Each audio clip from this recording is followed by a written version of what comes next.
அஸ்ஸலாமு அலைக்கும் வரஹ்மத்துல்லாஹி வபரகாத்துஹு. அல்ஹம்துலில்லாஹ் அல்ஹம்துலில்லாஹி வகஃபா வஸ்ஸலாத்து வஸ்ஸலாமு அலா மன் இஸ்தஃபா வ அலா ஆலிஹி ஷுரஃபா வ ஸஹாபிஹில் நுஜபாம் ஹுசூஸன் அலல் குலஃபா லா வஸீலத்த இல்லா வ அன்த யா ரசூலல்லாஹ். அஸ்ஸலாமு அலைக்க வ ஆலிக வ ஸஹ்பிக அஜ்மஈன். எல்லா புகழும் அல்லாஹ் ஒருவனுக்கே சொந்தம். சலாத்தும் சலாமும் நபிகள் பெருமான் ஸல்லல்லாஹு அலைஹி வஸல்லம் அவர்கள் மீதும் அவர்கள் குடும்பத்தார்கள் மீதும் அவர்கள் தோழர்கள் மீதும் நம்மோர் நல்லோர் அனைவரின் மீதும் அல்லாஹுவின் அருளும் அன்பும் என்றென்றும் நிறைவின்றி குறைவாகிக் கொண்டே இல்லாமல் அல்லாஹ்வினுடைய அருள் எப்பொழுதும் நம்மீது அருள் செய்வானாக. அல்லாஹ் ஜல்ல ஷானுஹு தஆலா இந்த உம்மத்திற்கு கிடைத்த மிகப்பெரிய அருள் கொடைகளில் பல்வேறு அருள் கொடைகள், அதில் இபாதத்துகளிலேயே மிக அற்புதமான இபாதத் என்று சொல்லக்கூடிய அளவிற்கு நாம் அடைந்திருக்கக்கூடிய இந்த ரமலான், இந்த ரமலானில் தான் எல்லா இபாதத்துகளும் ஒன்று சேரும். உதாரணமாக, இந்த ரமலானில் தொழுதால் மற்ற நாட்களில் தொழுவதை விட அதிகமான நன்மைகள். இந்த நாளில் குர்ஆன் ஓதினால் மற்ற நாட்களில் குர்ஆன் ஓதியதை விட அதிக நன்மைகள். இந்த நாளில் நோன்பு நோற்றால் அது அல்லாஹ்வினுடைய கட்டளை, யாரும் நோற்காமல் இருக்கக்கூடாது என்று சொல்லும் அளவிற்கு அல்லாஹ் கடமையாக்கியிருக்கிறான். இந்த நாளில்தான் உம்ரா செய்தால் ஹஜ்ஜினுடைய நன்மை என்று நபிகள் பெருமான் ஸல்லல்லாஹு அலைஹி வஸல்லம் அருளியிருக்கிறார்கள். இந்த நாளில்தான் ஷைத்தான் மனிதனை நெருங்காமல் இருக்கிறான். இந்த நாளில் சுவனத்தை அல்லாஹ் திறந்து வைத்திருக்கிறான், நரகத்தை மூடிவிடுகிறான். இந்த நாளில் எல்லா விதமான ஊசலாட்டங்களை விட்டும் மனிதனை அல்லாஹ் தூய்மைப்படுத்துகிறான். இந்த நன்னாளில், இந்த நோன்பில்தான் மனிதர்களை அல்லாஹ் சங்கைப்படுத்துகிறான். இந்த நாளில்தான் சங்கையான பல நாட்களை, மகத்துவமான பல இரவுகளை அல்லாஹ் வைத்திருக்கிறான். இந்த நாளில்தான், இந்த நோன்பில்தான் அல்லாஹ் மகத்தான வேதமாம் அல் குர்ஆனை அருளியிருக்கிறான். இப்படி நோன்பை பற்றி சொல்ல வேண்டும் என்று சொன்னால் ஏராளமான சிறப்புகளை அல்லாஹ் வைத்திருக்கிறான். எல்லா மனிதர்களும் அல்லாஹ்வின் நம்பிக்கைக்குரியவர்களாக மாறக்கூடிய காலம், எல்லா மனிதர்களும் அல்லாஹ்வின் இறையச்சத்தை இறைவனிடத்திலே கையேந்தி பெறக்கூடிய காலம், எல்லா மனிதர்களாலும் ஷைத்தான் சபிக்கப்படக்கூடிய காலம், தன் மேனியிலே தரையிலே மண்ணள்ளி போட்டு கொண்டு ஷைத்தான் தலைவெறி கோலமாக அலையக்கூடிய காலம், ஷைத்தானை விலங்கிடப்படக்கூடிய காலம் என்று பல்வேறு சிறப்புகளுக்கு சொந்தமாக இருக்கக்கூடிய இந்த ரமலான், அதை அடைந்திருக்கக்கூடிய பாக்கியத்தை அல்லாஹ் நமக்கு தந்திருக்கிறான். இன்னும் பல ரமலான்களை அடையக்கூடிய பாக்கியத்தையும் அல்லாஹ் நமக்கு தர வேண்டும். என் அன்பிற்குரியவர்களே, நபிகள் நாயகம் ஸல்லல்லாஹு அலைஹி வஸல்லம் அற்புதமாக சொல்லுவார்கள், ரஜப் அல்லாஹ்வினுடைய மாதம், ஷாபான் என்னுடைய மாதம், ரமலான் என் உம்மத்தின் மாதம். இந்த மாதத்தில் நீங்கள் நன்மையை கொள்ளையடித்துக் கொள்ளுங்கள். எப்படியெல்லாம் நீங்கள் அல்லாஹ்வை நெருங்க முடியுமோ அப்படியெல்லாம் நீங்கள் அல்லாஹ்வை நெருங்கிக் கொள்ளுங்கள். காரணம், பசியோடு நீங்கள் அல்லாஹ்வை நெருங்குவதை, அல்லாஹ்விடத்திலே பாவமன்னிப்பு தேடுவதை, அல்லாஹ்வின் அருளை தேடுவதை, நரக விடுதலையை தேடுவதை, குர்ஆன் ஓதுவதை, தொழுவதை அல்லாஹ் உங்களை ரசிக்குகிறான், விரும்புகிறான் என்று பேசினார்கள். அதிலும் குறிப்பாக எம்பெருமான் ஸல்லல்லாஹு அலைஹி வஸல்லம் 3-10 நாட்களில் நீங்கள் இதை இறைவனிடத்திலே கேளுங்கள் என்று குறிப்பாக சில அமல்களை சொல்லித் தருவார்கள் எம்பெருமான் ஸல்லல்லாஹு அலைஹி வஸல்லம். அதில் முதல் 10ஆக இருக்கக்கூடிய, நாம் இருக்கக்கூடிய இந்த முதல் 10இல் அற்புதமாக சொல்லுவார்கள், அல்லாஹ்விடத்திலே நீங்கள் ரஹ்மத்தை தேடுங்கள், அல்லாஹ்வினுடைய அருளை தேடுங்கள் என்று. அல்லாஹ் ஜல்ல ஷானுஹு தஆலாவிற்கு நிறைய குணங்கள் இருக்கிறது. அவன் ரிசுக்கை தரக்கூடியவன், பாதுகாக்கக்கூடியவன், பாவமன்னிக்கக்கூடியவன், இப்படி இறைவனுக்கு நிறைய குணங்கள் இருக்கிறது. நிறைய குணங்களை அல்லாஹ் அல் குர்ஆனிலே பயன்படுத்துவான். ஜப்பார் என்றும், கஹார் என்றும், வஹாப் என்றும், ரஸாக் என்றும் அல்லாஹ் தன் குணங்களை நிறைய இடங்களிலே அல்லாஹ் பயன்படுத்துவான். நான் எவ்வளவு கடுமையானவன் என்றெல்லாம் அல்லாஹ் பயன்படுத்தக்கூடிய ரப்புல் ஆலமீன் அல்லாஹ் யார் என்று ஒரு துவக்கத்தை சொல்லுகிறான். முதலில் நான் ரிசுக்கை தரக்கூடியவன், நான் உணவை தரக்கூடியவன், நான் பாதுகாக்கக்கூடியவன் என்று அல்லாஹ் அறிமுகம் செய்யாமல், அல்லாஹ்விற்கு இருக்கக்கூடிய குணங்களிலேயே எந்த குணத்தில் நான் இருக்குகிறேன் என்பதை அடியார்களுக்கு அறிமுகம் செய்யும் பொழுது, பிஸ்மில்லாஹிர் ரஹ்மானிர் ரஹீம். அல்லாஹ்வின் பெயரை கொண்டு நான் துவங்குகிறேன். எந்த அல்லாஹ் தெரியுமா? எந்த ரப்புல் ஆலமீன் தெரியுமா? அர் ரஹ்மான், இரக்கம் காட்டக்கூடிய அந்த ரஹ்மானின் பெயரை கொண்டு, ஈகை செய்யக்கூடிய அந்த ரஹ்மானின் பெயரை கொண்டு. ஏன் இவ்வளவு குணங்கள் இருக்க அல்லாஹ்வை துவக்கத்தில் அல்லாஹ் தன்னை அறிமுகம் செய்யும் பொழுதே ரஹ்மான் என்றும் ரஹீம் என்றும் அறிமுகம் செய்கிறான். நான் அருளாளன், உங்களுக்கு அருள் செய்யக்கூடியவன் என்று அல்லாஹ் அறிமுகம் செய்வதற்கு காரணம் என்ன? ஏனென்று சொன்னால் நபிகள் பெருமான் ஸல்லல்லாஹு அலைஹி வஸல்லம் சொல்லுவார்கள், அரிசிலே ஒரு வார்த்தை என்று ஒரு ஹதீஸிலே சொல்லும் பொழுது அதில் கீழே எழுதப்பட்ட வாசகம் என்ன தெரியுமா? அல்லாஹுவின் கோபத்தை விட அவன் அருள் மிகையானது. ஒருவனை அல்லாஹ் கோபப்பார்வையில் பார்க்குகிறான் என்று சொன்னால் அவன் கோபப்பார்வையை தாண்டி அவனுடைய அருள் பார்வை மகத்தானது. எந்த அளவிற்கு என்று சொன்னால் அவன் கோபப்பார்வையை விழுங்கக்கூடிய அளவிற்கு அவன் அருள் பார்வை மகத்தானது என்று பேசினார்கள். அந்த அருள் பார்வை இருக்கிற காரணத்தினால்தான் நாமெல்லாம் அல்லாஹ்வை விட்டு தூரமாக இருந்தாலும் நம் ஈமான் பாதுகாப்போடு இருக்கிறது.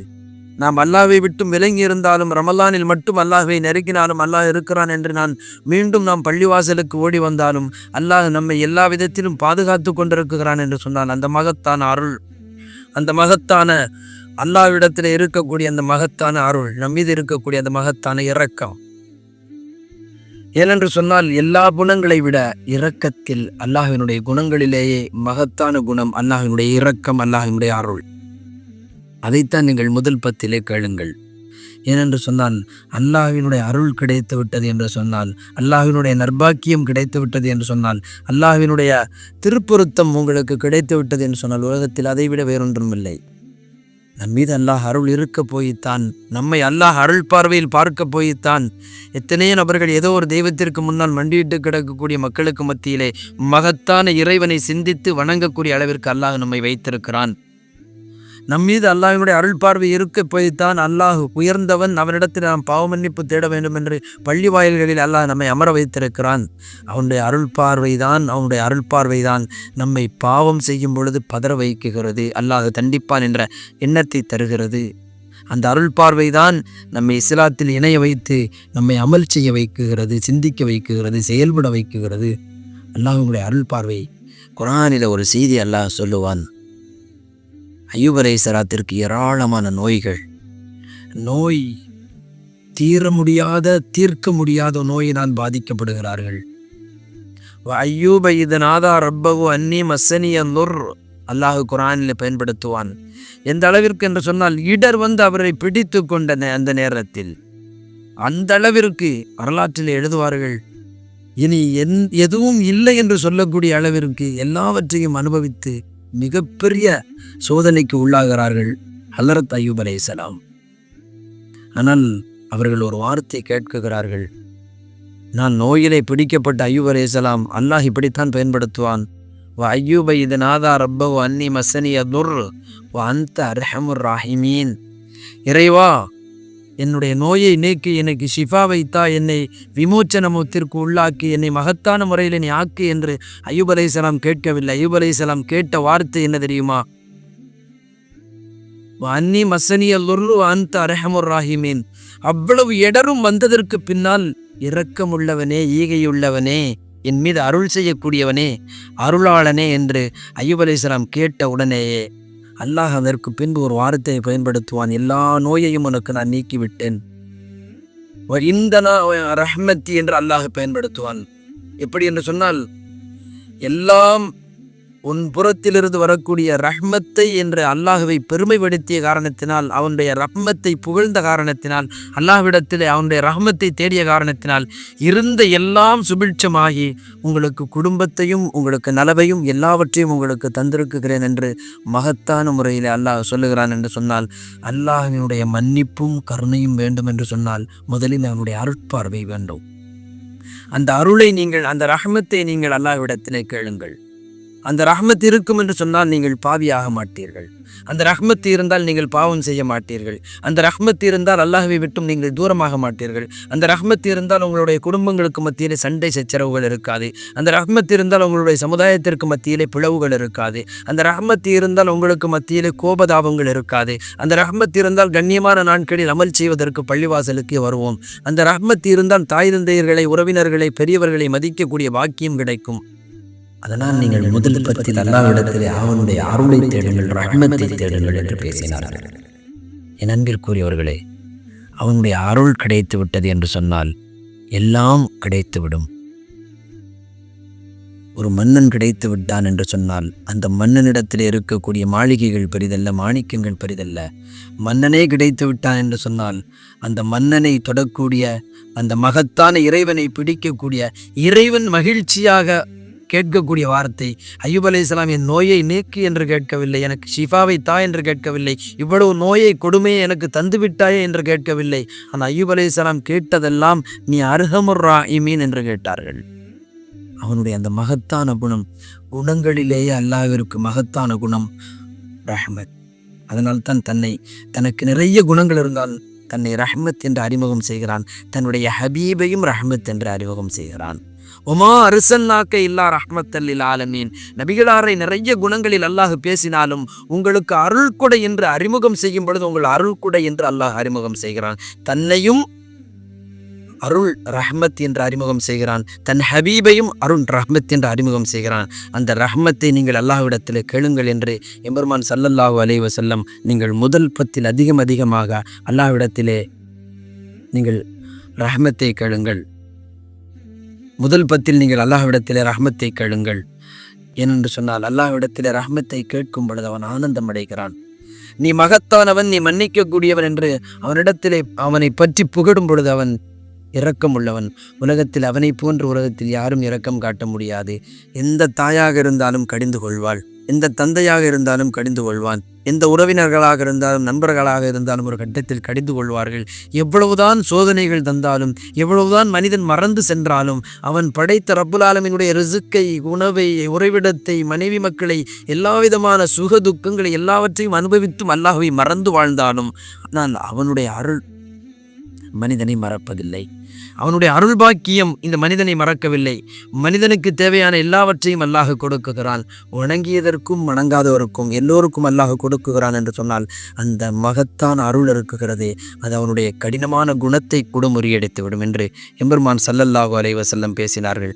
அந்த அருளை, அந்த ரஹ்மத்தை முதல் பத்தில் நாம் அதிகமாக கேட்க வேண்டும்.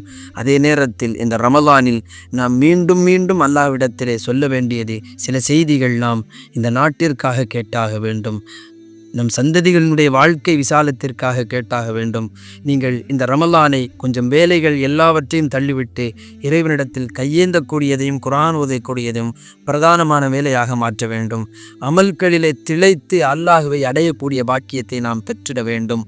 இந்த ரமலான் நம்மை இறையச்சம் உள்ளவர்களாக மாற்றியாக வேண்டும். யா அய்யுஹல்லதீன ஆமனூ குத்திப அலைக்குமுஸ் ஸியாம் கமா குத்திப அலல்லதீன மின் கபலிக்கும் லஅல்லக்கும் தத்தகுன். உங்களுக்கு யான் நோன்பை தந்தேன் தெரியுமா? நீங்கள் இறையச்சம் பெற வேண்டும் என்ற காரணத்தினால் உங்களுக்கு நான் நோன்பை கடமையாக்கினேன். நீங்கள் பசியாக இருப்பதனாலோ, மனைவியோடு சேராமல் இருப்பதனாலோ, தண்ணீர்கள் குடிக்காமல் இருப்பதனாலோ, நீங்கள் பசித்திருப்பதனால் புசிக்காமல் இருப்பதனால் அல்லாஹ்விற்கு திருப்தி இல்லை. நீங்கள் இறையச்சம் பெறுவதுதான் அல்லாஹ்வினுடைய திருப்தி என்று, அதற்குத்தான் உங்களுக்கு நான் நோன்பை கடமையாக்கினேன் என்று அல்லாஹ் பேசுகிறான் என்று சொன்னால் அந்த நோன்பு நமக்கு தர வேண்டும். இனி நான் பாவத்தின் பக்கம் செல்ல மாட்டேன், தவறின் பக்கம் செல்ல மாட்டேன், சென்றதின் பக்கம் நான் மீண்டும் செல்ல மாட்டேன், நான் இந்த நோன்பிலிருந்து இறையச்சத்தை பெற்றுக்கொள்வேன் என்று நீங்கள் இந்த ரமலான் நம்மை பக்குவப்படுத்த வேண்டும். நம்மை நன்மையின்பால் பழக்க வேண்டும், அல்லாஹ்வின்பால் நெருக்க வேண்டும், அல்லாஹ்வினுடைய அருளை பெற வேண்டும், அல்லாஹ்விடத்தில் கேட்க வேண்டிய எல்லாவற்றையும் கேட்க வேண்டும். குறிப்பாக பொதுநலம் கருதி நிறைய துஆக்களை கேட்க வேண்டும். அதிலும் குறிப்பாக யா அல்லாஹ், இந்த நாட்டில் சுதந்திரத்திற்காக, இந்த நாட்டினுடைய எல்லா விதமான நன்மை தீமைகளுக்காக, எல்லா விதமான கஷ்டங்களிலேயும் நாங்கள் உடன்பட்ட இந்த சமுதாயம் இன்று திறந்தவெளி சிறைச்சாலையிலே வாழ்வதை போன்றி இந்த இந்தியாவில் நாம் ஆக்கப்பட்டிருக்கிறோம் என்பதை இறைவனிடத்தில் நாம் முறையிட வேண்டும். மகத்தான முறையில் உலகத்தில் அமைதி நிலவுவதற்கு நாம் இறைவனிடத்தில் கையேந்த வேண்டும். அதே நேரத்தில் இயற்கை அழிவுகளிலிருந்து, எல்லா விதமான பேரழிவுகளிலிருந்து, இளவயது மரணங்களிலே இருந்து, திடீர் நோய்களிலிருந்து, பேராபத்துகளிலே இருந்து அல்லாஹ்விடத்தில் நாம் கையேந்த வேண்டும். இந்த ரமலான் நம்மை அல்லாஹோடு நெருக்க வேண்டும். இந்த ரமலான் நம்மை ஷைத்தானை விட்டும் தூரமாக்க வேண்டும். இந்த ரமலான் நரகத்தை விட்டும் நம்மை அல்லாஹ் பாதுகாக்க வேண்டும். இந்த ரமலான் நம்மை இறையச்சம் உள்ளவர்களாக, மனிதர்களாக மாற்ற வேண்டும். இந்த ரமலான் அல்லாஹ்வையும் அவன் நேசமானவர்களோடு நம்மை இணக்கமாக ஆக்க வேண்டும். இந்த ரமலான் நம்மை பக்குவப்படுத்த வேண்டும், நன்மையின்பால் பழக்க வேண்டும். வல்லான் அல்லாஹ் மீண்டும் மீண்டும் அல்லாஹ்வினுடைய அருளை தேடக்கூடிய, மீண்டும் மீண்டும் அல்லாஹ்விடத்திலே கையேந்தக்கூடிய நன்மக்களாக அல்லாஹ் நம்மையும் நம் சந்ததியும் ஆக்குவானாக. அஸ்ஸலாமு அலைக்கும் வரஹ்மத்துல்லாஹி வபரகாத்துஹு.